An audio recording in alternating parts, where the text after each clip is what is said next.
Hi అండి, నమస్తే. నేను అన్నపూర్ణ. ఈరోజు మీతో నేను ఒక మంచి విషయాన్ని షేర్ చేసుకుందాం అనుకుంటున్నాను. నేను పాత కుండీలు కలర్ పోయాయండి. చాలా ఒక 3-4 ఇయర్స్ అయినట్టుంది ఈ కుండీలు తీసుకొచ్చి. అయితే ఇది పడేద్దామా, కొత్త కుండీలు తీసుకొద్దామా అనుకున్నాను.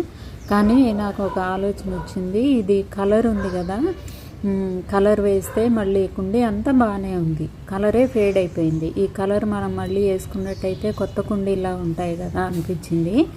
ఇది సిగ్నల్ రెడ్ అనమాట. నేను తీసుకున్న కలరు తీసుకొచ్చి వేస్తే అసలు చాలా బాగున్నాయి, అన్నీ మళ్ళీ కొత్త కుండీలాగా అయిపోయాయి. సో మీ గార్డెన్లో కానీ మీ దగ్గర కానీ ఏవైనా కుండీలు ఒకవేళ పాడైపోయి ఉంటే వాటిని ఇలా చేస్తే బాగుంటుంది. అన్ని కుండీలకి వేసామన్నమాట. చాలా కొత్తగా మళ్ళీ కొత్త కుండీల్లో ఉన్నట్టు ఉన్నాయి. Thank you.